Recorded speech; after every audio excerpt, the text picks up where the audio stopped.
You're listening to the Options Insider Radio Network, the home of the Options Podcast. For more quality options programs, visit theoptionsinsider.com or search for Options Insider Radio Network in your podcast provider of choice. Listeners can also access all of our programming through our mobile app available in the iTunes and Google Play stores. Select programs are also available via live stream at mixlr.com/options-insider. That's mixlr.com/options-insider. Don't forget to follow along with your favorite programs and submit your own questions for the hosts at twitter.com/options, stocktwits.com/options, facebook.com/theoptionsinsider, or via questions at theoptionsinsider.com.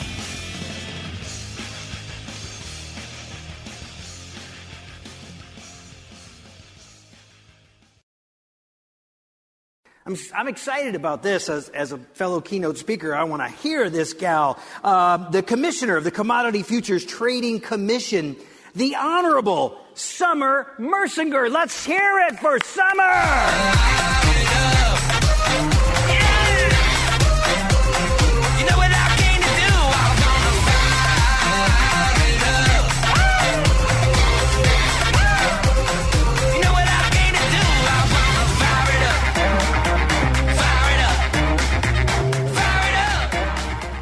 Well, good morning. That was a very energetic introduction, and I'm not used to that much energy in the morning, so I'm grateful because now I feel like I can tackle the day a little bit more. But it's a pleasure to be here today. I know this is the 41st annual Options Industry Conference, so it's a pleasure to see all of you. It's great to be in the room and have people in person. I think the Zoom speeches and the team speeches are getting a little old, so I much prefer being in a room with everyone. And I also just want to quickly congratulate the Options Clearing Corporation because I believe this is our 50th year since their founding. So 50 years is a pretty big achievement, especially in such a rapidly changing industry. So congrats to OCC as well. So because we're in Music City, I could not resist, and I decided that I was going to base my speech around one of my favorite country songs. So before I get to that, I do have to give my standard disclaimer that the remarks I make today are my own.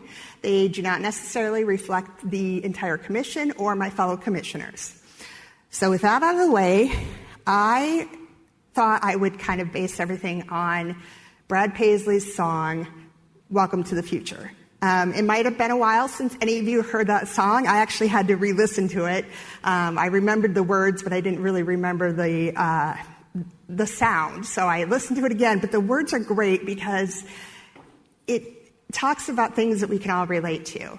So at the beginning of the song, he's talking about when he was 10 years old and how he used to sit in an 8-hour car ride and wish he could just watch television. And how he would have to ride his bike to the arcade because if he wanted to play Pac-Man. But now that's all on your phone. And I just think it's an interesting thing to think about of how far we've come. I'm sure many of you felt the same way when you were younger, sitting in your car, going on long car trips, whether you were reading a book or literally just staring out the window, thinking to yourself, if I could just watch a movie or watch TV, this would go so much faster. And it's a way of life now. Honestly, I have 4 kids, so the idea of having 4 kids in a car going on a road trip without a TV, I don't think we'd go anywhere. So I am very grateful for technology and innovation, especially when you think of it as trying to be a parent and doing the best you can. So what I do want to talk about today, because I am going to sit down and do a fireside chat with Julie Bauer from the OCC. So we're going to get into a lot of topics. She's going to ask me a lot of hard questions, and I'm looking forward to that chat, mostly because then I can let Julie do like 50% of the talking, and then I only have to do 50% of the talking, which is always a nice break. But I did want to talk about technology and innovation today. And this is something we're really dealing with in the financial services markets. I'm sure all of you are well aware that everything is changing quickly. We're seeing new participants in our markets. We're seeing new market structures. And with new innovation, we always have to think about how we want to balance the good and the bad, the risks and the benefit. And this is something that we are thinking about every day at the CFTC. So back to the song I referenced, Welcome to the Future, more lyrics from that song. He says, look around, it's all clear. Wherever we're going, well, we're here. So many things I never thought I'd see happen right in front of me. Every day is a revolution. And I think we are facing a revolution in the financial markets. We've seen the rise and fall, and I guess rise again, of digital assets. We're seeing new technology used by the financial services industry, and we're seeing new market structures, as I mentioned. So the future is here. We're in the midst of it, and I think we all have to take some time to balance the benefits and the risks. And there's endless examples of this, but I'm going to just focus on two today. So the first I'm going to mention is the increase in retail participations in the derivatives market. So April is Financial Literacy Month. If you didn't know that, it is. And it seems like an important time to really start talking about this increase of retail participants in these markets. And it's not new. We've always had retail customers in the derivatives markets, but we're seeing a huge increase, I believe as much as 50% increase in some of our markets within the last year. And we have to ask ourselves, are we providing the right customer education? Are we ensuring that these individuals understand what they're participating in, what they're investing in? I don't have to remind anyone in this room that derivatives products are incredibly complex. They can involve a high degree of risk. If you're a commercial end user, they're great for hedging. If you are another market participant, a lot of times that risk is balanced by potential payoffs. And we want you in the market, we need that liquidity. But customers who are new to our markets, they need to properly understand how these products work. And they have to also understand that they can face losses beyond, what they would expect in a normal market. So I think to ensure customer protections, we have to focus on clear and transparent rules. At the agency, we have to look at targeted enforcement procedures and efforts to ensure that we are keeping the market safe, ensuring integrity, and trying to get those who are purposely committing fraud out of the market. But I think we probably need to start doing a little bit more. We do need to focus more on customer education. We need to make sure that we have in place information so that these new participants fully understand what they are investing in. And we have to warn them about scams. As I mentioned, it's Financial Literacy Month. Our Office of Public Affairs has been putting out a number of tweets just highlighting some of the more typical scams that we are seeing to make people aware of what's out there. And the more we can do that, the better our markets will be, because the retail participation isn't going away. It's not going to change. This is the future of our markets. So, and I know the customer education and protection is important to all of you in this room, and I know that you all are making efforts as well. And that, at the end of the day, will just make these markets more safe and more accessible. I would say I would just challenge you to continue doing so, but find new ways to reach those customers. Again, using social media, using, webcasts, podcasts, whatever you need to do to reach those individuals that are starting to get into the market. We need to just go find them where they exist and make sure they know what they're trading in and what they're investing in. And as a regulator, we certainly have a role that we have to play. We need to figure out how to reach these customers.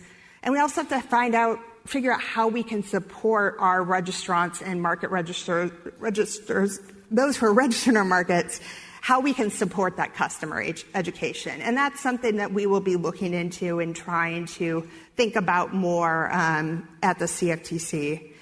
So because retail market participation is the future of our markets, I think the best thing we can do is just work together and partner in this space. That's probably working at the government stakeholders. The more we can work together, the more we can be a team, I think the better we'll be able to provide that education and hopefully some heightened level of customer protection, or at least heightened level of information to those new customers.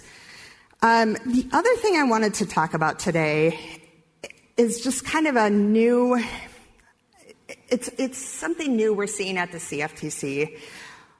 It's something new in the futures market generally. And it's an interesting new kind of setup to our market structure that I don't think we envisioned when the Commission originally implemented regulations to the Commodity Exchange Act and implemented regulations to address the core principles that are outlined in the Commodity Exchange Act. So one of the things we are seeing is this kind of vertically integrated markets. And what I mean by that is where we traditionally had we have intermediated markets. So you have a separate intermediary, we call it the FCM. They were one entity. Your clearing was another entity. Your exchange was another entity.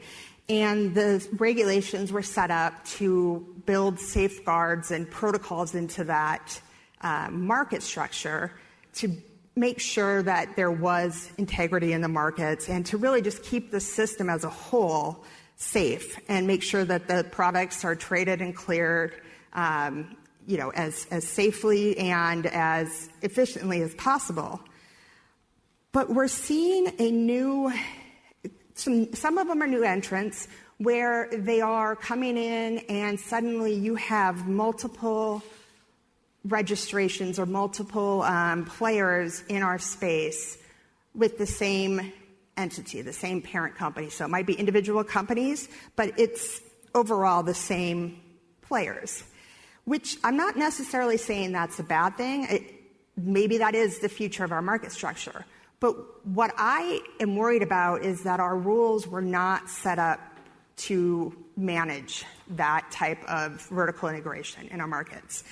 And we probably need to go back and look at our regulations and make sure that what's in place does give us the opportunity to live out or to fulfill our mission that the Congress gave us in the Commodity Exchange Act.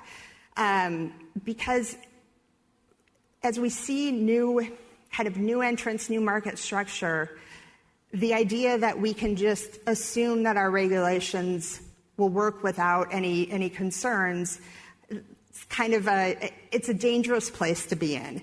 So I have encouraged the chairman, I've encouraged my colleagues to sit down and have a public forum, maybe a request for information, maybe we have a roundtable, something where we sit down and we go through the existing regulations and how they apply to the current market structure and what that looks like in these new vertically integrated markets. And if necessary, update them or make changes. It could be that everything's fine, but I think until we do that and we ask the questions and we engage stakeholders, I don't know if we can say that for sure. So I'm hoping that we take on this task, that we sit down and we engage stakeholders and the public and start having these conversations. Because we really do want to make sure that we have the protocols in place that keep those safety features in our markets that the traditional intermediated market structure had in mind. So that's something I'm hoping we'll work on. So in addition to the increased customer protection, customer education, I think we should spend some time looking at our existing regulations so that they fit new innovations, new market structures, and just do what we can to promote innovation, but make sure we're promoting it in a responsible manner. And that's really one of our key requirements for the agency under the Commodity Exchange Act. So with that, I'm actually going to end this just like I started, with Brad Paisley lyrics. Glory, glory, hallelujah, welcome to the future. So thank you guys again. And Julie Bauer is going to join me for a fireside chat. She's got some great questions planned, and hopefully we'll get into a few more issues and maybe go a little bit further on the issues I mentioned. So thank you for indulging me, and I welcome Julie to the stage. I have to echo what others have said. Walk-up music is really fun. I think we'll make it a permanent feature. Well, thanks for joining us. We're really happy to have you here. It's always great to hear directly from folks in your seat to give us a little peek behind the curtain of what's really going on. That's different from, what we read in the press every day. I do want to pick up first on retail. This is, we had a panel earlier today focused on this. We've had that panel for the last couple of years. It's, we've had a lot of growth in our industry. And I think all of the things that you said are things that we're grappling with as well. How do you meet these investors where they are? How do you update your educational efforts? How do you broaden that? And I do think partnerships are key.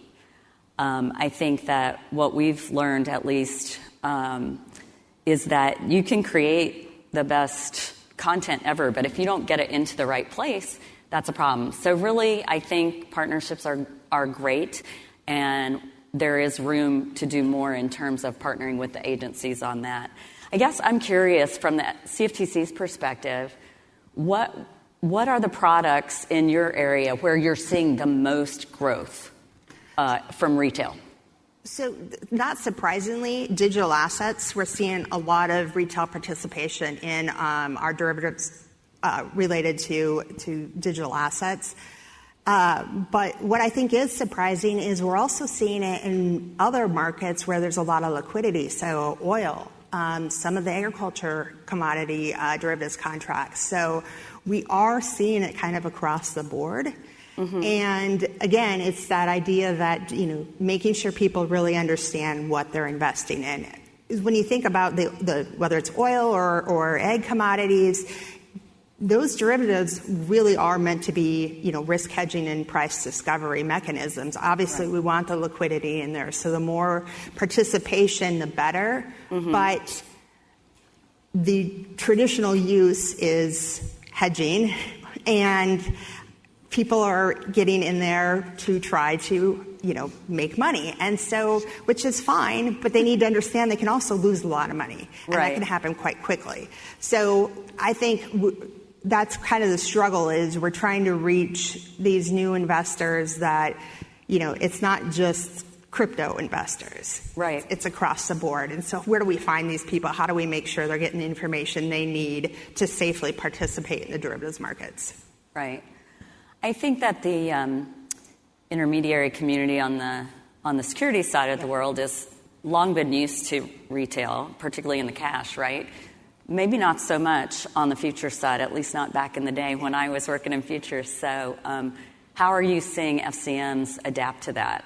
Are they stepping up what they're doing in terms of customer education? Are they surprised by the new entrants they're seeing? I do think they're surprised. I think it's the onboarding process. It makes that so much more important to make sure that people right. know what they're getting into, know what's going to be required capital-wise, that they're going to have to, there's going to be margin that they have to put in and maintain. So mm-hmm. I think that piece of it, there's been a lot of education.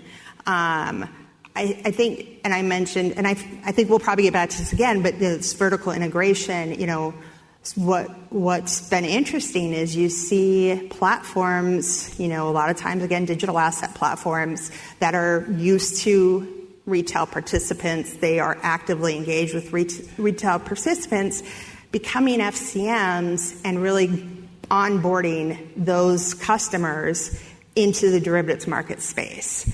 And it's very different. And so when we're talking and meeting with these folks, we have a lot of questions about how does that individual really know the difference when they're going from your platform that's just spot trading to derivatives trading. It's very different. And so what level of disclaimers are you providing? How are they accessing, if they're coming in through your website, how are they moving to your FCM?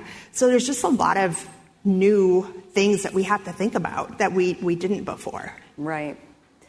I think, obviously market structure is a huge issue for those of us in options and securities right now. We had a panel yesterday going into great detail on the proposals that are out from the SEC right now. And one of the concerns we heard expressed about several of those is, I think Commissioner Crenshaw made a speech recently that, talked about sort of porting some of these over. And when you start to think about that, you realize the implementation problems that would happen. Yeah. So I think it's similar to what you're saying about, the way that you oversee one market structure or one product. It may not easily shift over to a new one, right? But how do you isolate the protections that you're trying to ensure are there, and what is the sort of group approach to managing the risk there? And I do think you make a good point about what's in front of you, because there is certainly, some of the shared risk management duties, I guess, are coming into a single, let's say, corporate entity or holding company. Has that posed challenges? Well, I know it has, but when you think about how people come to you and asking to do these things, I guess the door they have to come through is sort of the existing labels, right? Are you a DCO? Are you a DCM? Are you, which door are you coming through? So how are you managing that? How are you breaking that down? What's been interesting is the way that, different registrants or registered entities come in the door. It is a little bit different. Some of that is actually done by NFA. And that's, mostly a separate process. So what we find is you might have someone coming in and applying to be a DCO, and you find out that they are already an FCM. Or, maybe they're in the process of becoming an FCM. And it just changes the dynamics of that conversation. Right.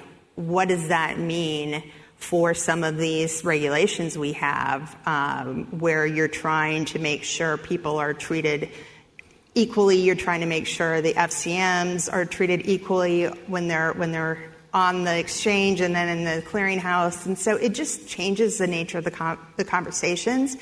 I do think because, and again, this is in digital assets more so than anywhere else, because there's not a way for these markets to easily register, despite what the SEC says. There's not an easy process there, and there's really not a process at the CFTC either, because of our intermediated structure. And so they're trying to find ways to be regulated, to do what they're doing in a way that can give individuals some sort of comfort that they're being regulated.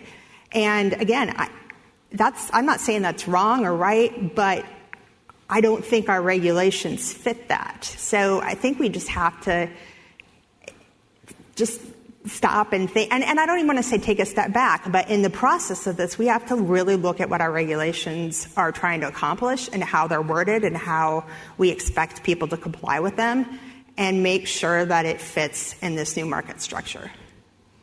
So on that topic, obviously crypto. There's so many questions, and we hear a lot of talk about it. We read a lot of stories about, the SEC's perspective, your perspective. Congress is involved.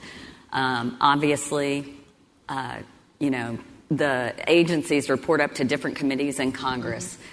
But I know there's a lot of work being done and a lot of conversations going on. Can you share with our audience a little bit of detail about what's really happening? Yeah, so this is really timely because actually just last week I was up with the House of Representatives briefing the House Agriculture and House Financial Services Republicans on what we're seeing at the agency, and I was with Commissioner Peirce. So it was great because we both got to sit there and just take questions from members. And I think it was interesting to see the two committees work together. It's a little bit unusual. I think people always talk about the fact that Democrats and Republicans can't work together. I sometimes will say it's the committees. The House Agriculture Committee will go to great lengths to not have to deal with the House Financial Services Committee, and probably vice versa. So to see those committees coming together and trying to work through something that they can get into place is really, I think, a remarkable just kind of step towards in a direction to have some sort of regulatory framework here that will provide some clarity and fill some of the gaps. I think both Commissioner Peirce and I kind of encouraged them to put in some sort of mechanism that forces the CFTC and the SEC to come together and create a framework for how digital assets will be classified. I think if we leave that out of legislation, it's not going to provide the clarity that everyone wants. I also think if we were left to our own accord, we wouldn't get there. So this is one where we always say we don't want mandates from Congress, but this is one where I think Congress really needs to tell us to do this.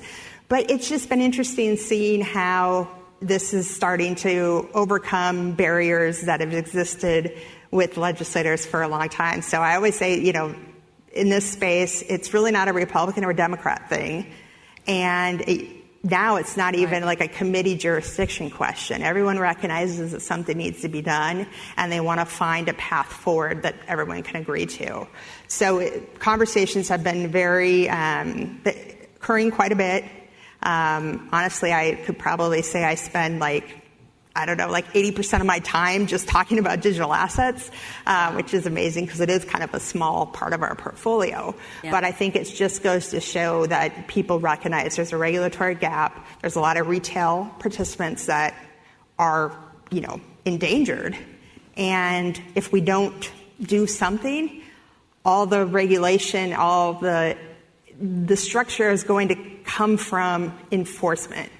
And that's not a good way to do this either, because then you end up with, there's no clarity whatsoever. And people who want to do right and follow the rules don't know how to do it and face an enforcement charge even when they've gone out of their way to try to do everything right. There's a lot of enforcement cases where they weren't trying to do things right. And I'm glad we are trying to get some of the fraud out of the system. Right. But we have to have a framework that fills these regulatory gaps, because otherwise it will get filled with court rulings and settlements and that sort of, approach. Right. Yeah. And talk a little bit, I know the CFTC's always been very engaged with international counterparts. And I want to talk to you some about that and maybe just start with this issue. Yeah. I think, there's been, some of the commentary has been about, well, if we don't get our act together, right, this business is going to other jurisdictions.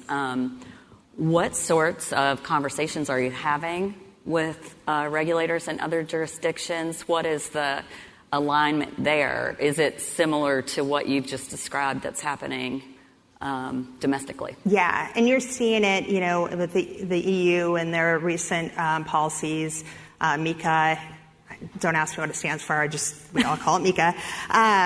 But you're seeing other countries realizing that there is a big gap here, that people are losing money, that it's dangerous not just for the participants, but overall to the overall financial system. And so everyone is trying to find a path forward. And, in talking to some of our regulators abroad, you see people from kind of different spectrums of how far along they are. I was talking to some of the regulators in Singapore, and they are working on a structure within Singapore, and obviously we've seen what the EU has been doing. I was just in Johannesburg, South Africa, talking to those regulators, and they are still in this stage of, do we just ban it, or is it too late to ban it? So then do we have to regulate it? So they're still trying to figure out what's the best path forward. So people are in various stages of handling this. But I think it's good that everyone is focused on it. And hopefully, because we talk with our regulatory counterparts, internationally, I'm hoping that there will be some best practices or idea sharing or something where not everybody's starting from scratch. And that's something we do a lot in the derivatives markets, right, where, there is some comparability across regulatory jurisdictions. So I think that's a good framework for what we're dealing with in digital asset space. Yeah. And related, but in a more broad way in terms of your international engagement, I know we're unique in that we have the SEC and the CFTC. Most, maybe all other jurisdictions have a combined market regulator. So is that something that still proves to be a struggle, or has the international community just sort of gotten used to it and we all just move along? There's still a lot of people very confused. Using the South Africa example, talking to them about crypto, and we ended up pivoting to cattle because they are a large cattle producing country, and we were talking about derivatives on cattle markets, and the woman was she's like, "You guys do that too?" And so we've got this really vast regulatory oversight, and I think it does confuse regulators to a certain extent. But what I also find is we have a depth of knowledge in our markets that they may not. So when you have one regulator over securities and commodities, derivatives markets, I think they're a little bit looking at this more, they're not as deep in the markets as we are. So what happens is we kind of become the experts in the room on the derivatives markets, and they really do rely on us to bring some of our expertise to these international conversations. So I think it's actually a good thing that we have the separate functions, that we aren't one regulator. The other thing that really confuses our international counterparts is the idea of a bipartisan commission. It just blows their mind. Oh, interesting. They are always very confused. They'll say, well, who works for who? And no, we're all independent. And it's just been interesting seeing them process that too, that we are independent commissioners. We work for ourselves. Yes, we have a chairman, but we also have our own opinions and staff, and we all approach this from our own perspective. So that's been another just part of that confusion that's been interesting to try to explain. Right. So the others just generally have a chairman or director that's named, and that's it. Yeah, and you'll see some, the EU has their boards, but I think this idea of, this bipartisan entity that with a lot of independence for each commissioner is somewhat is different. Yeah. But it works. Yes. So over the past decade, I would say the perception certainly is that the market regulators and the banking regulators, who sometimes historically and even today don't see eye to eye, different priorities, but have been working together more. Both domestically and internationally. Is the uptick, I guess, as real as it seems from my vantage point? And what has come from that? Do you think there is an evolving or increasing understanding on both sides of the table about, how the two can work together? Yep. it is increasing, and I think, recent market issues have made that even more apparent, things that people don't think about, but when the FDIC takes receivership of a bank, if that bank's a counterparty in a swap, how does that change the reporting? Do you need to now report that your counterparty is the FDIC? So, little things like that, and it forces us to reach out to the other regulators. It forces the other regulators to reach out to us to make sure that everything's seamless. So we've had a lot more conversations with the FDIC, not just with the recent kind of bank, downgrades and closures, but also just talking about resolution and recovery generally, right, and how that bankruptcy is handled for a registered entity at the CFTC, especially when they're a related bank. We work very closely with the Federal Reserve because of their role with some of our designated clearinghouses. So we work hand in hand with them. Capital formation, that's been a big area where we just have to be talking because one agency's rule can really upset the entire ecosystem. So we've had to be in closer contact there, and I think it's just one, you get to know the other regulators, but they also get an appreciation for what your role is. And we find at CFTC, because we're so small, it's easy for the other agencies to maybe not understand what we do or what our, where our markets fit in. So we've been dealing with, trying to help them understand our role and how to make sure that, their actions do not upset what we have going in our space. Right. Well, let's take a step back a little bit. You've been in Washington for a while. Yeah. And you spent time on Capitol Hill before you entered the regulatory sphere. First of all, what drove your interest in public service? How did you end up doing this for a living? Yeah. I'm from a family where, public service wasn't a, you should go out and help your neighbors. It just happened. It just happened every day. My dad would get up early and shovel the neighbor's driveway, or somebody's car would break down and you would just stop what you were doing and go pick them up. My grandparents, every election, would go work at the polls, and sometimes I would just, go along with them. So to me, it wasn't you should do this. It was just part of what we did every day. Mm-hmm. And really the way I ended up in Washington and on Capitol Hill, it goes clear back to in my youth. I grew up on a farm. Our nearest neighbor was about, 10, 15 miles away. And, it's hard to get together when you're that far away. So my mom would organize card games. So she'd invite neighbors, and again, neighbors would go as far as 30, 40 miles. She'd invite neighbors over once a month to play cards. And one of the women who played bridge with her was a state legislator in the South Dakota State Legislature.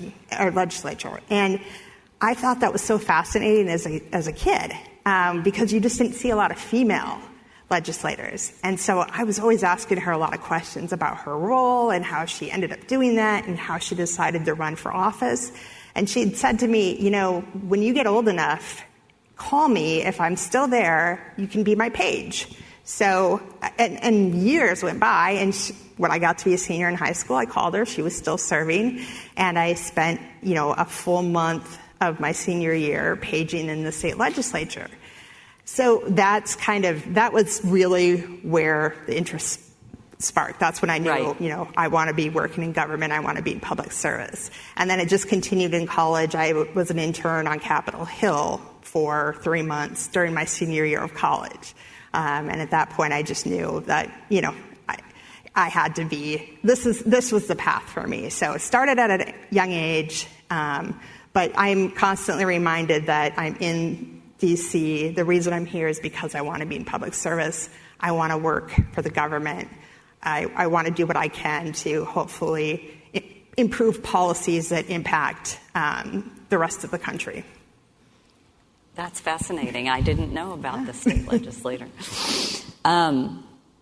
So I guess when I think about the role that you're serving now, I mean, it's really demanding. And the universe of registrants has grown exponentially over the past decade for sure, maybe longer than that.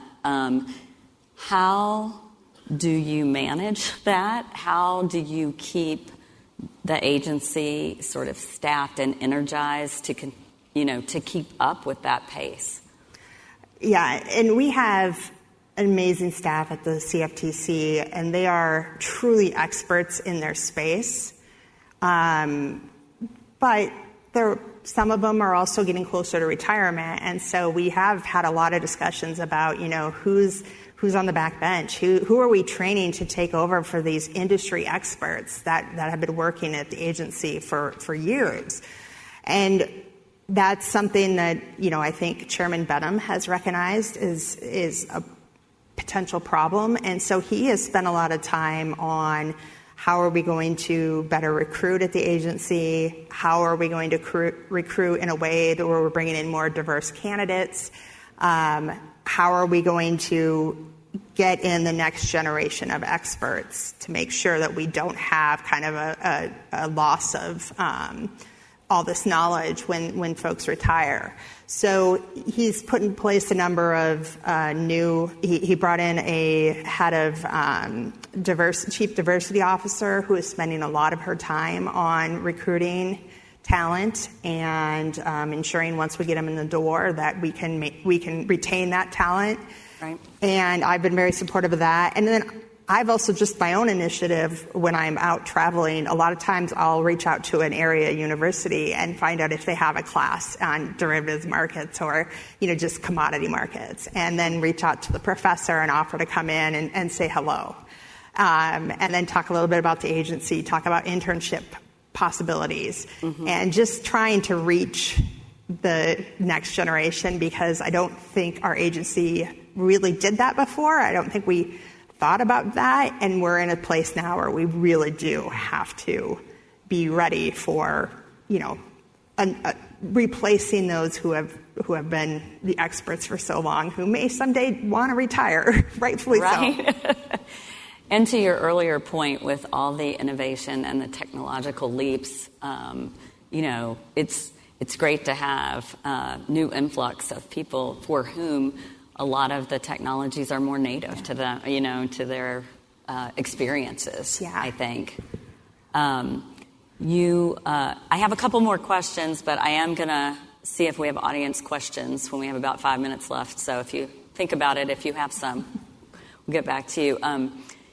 So a fun thing, in my opinion, about the CFTC right now is of the 5 commissioners, the chair is Russ Benham. The other 4 commissioners are all women. Yeah. That's a first. Yes. And I think it's really interesting to see that evolution happening across these government agencies. I do feel that there have always been a lot of senior women in staff positions at the CFTC, but this is the first time for women in the chairs. So how has that been to be a part of that? It's been exciting. And what I will say about the CFTC, we have this hallway with pictures of all the former commissioners, and it is surprising how many women are on that wall, and how many of them did serve as chair at one point in time. So I think if you go back historically, the CFTC has, I think, had an unusual number of women in high-level positions, Agree. Commissioner and chair. But certainly this is the first time where we've been a majority. I think, I don't think about it as much as, having 4 women come in at one time as just 4 new people coming in at one time. Right. That has been interesting, just being part of this what feels like a very new commission. Usually there's a little less. Usually the turnovers of terms work in such a way where you're usually not replacing that many commissioners at one time. So certainly working through kind of everybody's different styles, positions, the way we all view things a little bit differently. I think it's been fun. I'm not sure the chairman thinks it's been fun, but I do say sometimes I think he has the hardest job because not only does he have this new commission, but he has 4 very, very opinionated and it's women who have very distinct positions on issues and who are not afraid to speak out, which is great, but it does make things difficult to get. It gets harder to get stuff done. You're certainly right. Typically, you wouldn't see that many new commissioners coming on board at the same time. So I do think that's a bit of a unique circumstance and challenge. Yep. You would usually be doing it, one by one. So one thing I like to talk about sometimes is what I will call how it really feels in Washington. Yeah. I think with the news coverage and polarization in politics today, a lot of people who do not spend time working on public policy issues or working with, those in Washington have a very different view than what I experience in my day-to-day. Right? I see a lot of really talented people working very hard and thinking deeply about really hard questions, like some of the ones we've talked about today. I think there are so many really wonderful across the aisle friendships and collaborations going on. These are not the things that get the headlines, but I do think they're the things that I enjoy as part of my work all the time in Washington. And I think given the different positions you've held, it would be great if you could share some of your experiences in that regard. And going back to the international regulators, we get this question all the time. How do you guys get anything done in Washington? Because as far as everyone else knows, it's just a giant party fight. Republicans versus Democrats. Nobody wants anyone to get anything done. And, we're at this complete standstill all the time. And I always try to remind people, what they're seeing is what makes a good news story. So when you have a 24-hour news cycle, the stories that you're going to see in the news are the conflicts that will sell, that will bring viewers. And so you're not seeing the partnerships. You're not seeing the cooperation and the coordination. You're not hearing about the bills that got through Congress on a bipartisan level with a bipartisan, with a vote that was, almost unanimous, because that's not very interesting. So, what is fed through the media is definitely the more controversial, aspects of being in Washington. But I mean, even as I was on the Hill for 15 years, and the senator I worked for, one of his best friend, I wouldn't say best friend, but the person he talked to every single day was Chuck Schumer from New York, because they both worked out. They were both on the treadmill every morning. Right. They would have conversations. They'd talk about policy, and that was a constant conversation they were having. Right. So to say that, the Republicans and Democrats are never talking, they're never working together, that's not at all the case. They are. They have no choice. They have to be working together. Right. And when I look at our commission, we talk all the time. I spend a lot of time with my Democrat counterparts. You realize at the end of the day, we're not that different. We have kids, we have families, we're pulled in a million directions. We're just trying to understand whatever's in front of us. And it's not a partisan fight. It's more, okay, how can we get something done together, and understanding where each other is coming from and appreciating those differences and trying to figure out a path forward. So I think there is a lot of cooperation and bipartisanship in Washington. And I always again, going back to like visiting the universities, I always try to encourage students, don't be discouraged about what you see in the press, because it is a good place to work, and you don't have to be, on one side or the other. We all do get along, and it's not a toxic environment as people like to believe, or at least report that it is. Right. And the issues that you're dealing with and we're all dealing with, honestly, they're not partisan issues. They're not the fodder of that. And it's really interesting, I think, too, when you see commissioners who have come from Capitol Hill. Lots of times you've worked together on so many large pieces of legislation where agreements have to be reached, and the fun of it is, how do you work the puzzle? How do you solve the puzzle, right? And I think it's a good training ground for what you have to do as a commissioner when, you're balancing all the different interests. It's a mix of concerns, but I think for me, my day-to-day experience with Washington is a good one, and doesn't bear a lot of resemblance to what people's perceptions or what they see on the news is. All right, so before we run out of time, are there any audience questions? I'm looking. I always joke, I'll answer any questions. I've got 4 kids, and I can only tell you what questions I get. I can't even explain the questions I get at the dinner table, so feel free to make something up. Jim has one.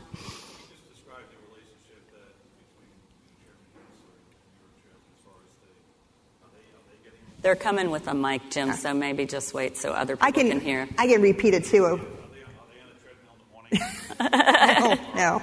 Although I think they are both runners. I don't think... repeat the question, because I think we didn't get it. So the question had to do with whether or not the chairman of the CFTC and the SEC, what their relationship is like, and do they have that friendship? Again, just another interesting, from the same party. They're both Democrat chairmen. But I think they have very different views on the world. And sometimes that is hard to bridge. So I don't know that they have the type of relationship that, say, if you just go back even to previous chairman Heath Tarbert,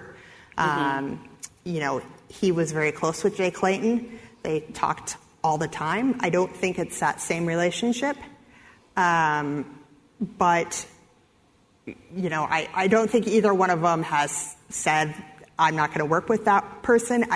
It's just not a natural relationship. Right. And we have found that, I work with Commissioner Peirce really well. Christy Goldsmith-Romero used to be at the SEC, and she works with a lot of the commissioners there really well. So I think we've found other relationships that help kind of bridge that gap, but I don't think that it's the relationship at the head is not as close as it has been in the past. I think also one of the interesting things that's happened in more recent years is you've seen more staff going between the agencies, and that has been really helpful. To have people who sort of speak the other language, so to say. I think that's been a really good thing. And I think more understanding between the two has developed. Would you agree with that? Yeah, and we were seeing that a lot with our enforcement divisions until recently. So I would say, the enforcement divisions between the two agencies worked very well together, kind of knew how to team up on their cases, how to, make sure that everybody, everything was covered and they worked together. That has changed too. And you will see it. You will see, whether it's one agency getting out in front of the other, filing a case saying that some digital asset is a security or a commodity.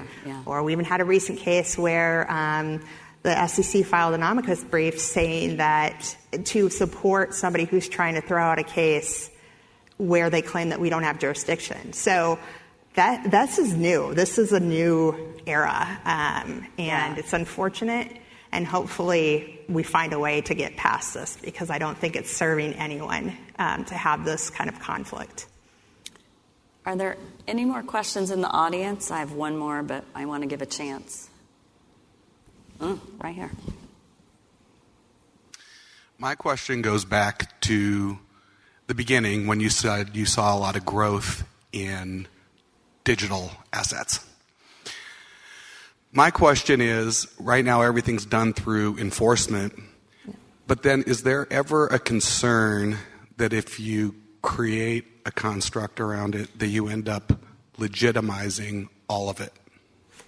That is a great question, and that actually came up a number of times when I was meeting with the House Agriculture and Financial Services members, because there is a real fear on Capitol Hill that by creating a regulatory structure, we're just legitimizing a business that a lot of people still believe is just there for corruption, there to, money launder and hide funds. And I agree. I do think that that's a valid question and something that we have to think about very carefully. But what we're seeing and what I fear is the interest is there, the participants are there, people are investing their money, and they're figuring out how to do it. They figured out how to get a VPN scrambler and log on to these exchanges that are offshore that are not supposed to have U.S. customers participating. They are getting around those rules. So by saying we're not going to allow it, we're almost creating more risk because we have no oversight of those companies that are offshore.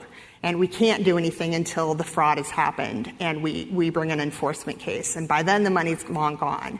So I do think it's not so much legitimizing it, it's giving some sort of, safe space for people who really want to be in this market to do so. And I'm hoping that that's what we're able to accomplish through some sort of new framework, is that we are creating a safe space for this trading to happen, because it's going to happen regardless. And I would rather know what's happening. I'd rather see the data. I'd rather know the volume of trading. I'd rather see that information than just try to interpret what's happening, in all these offshore exchanges. All right, Commissioner, we have run over, yeah, as I thought we might. Thank you so much for being here. It's been great to talk to you. We're glad that you could join us. And everyone, we will let you go get your lunch. Yeah, thank you. Thank her.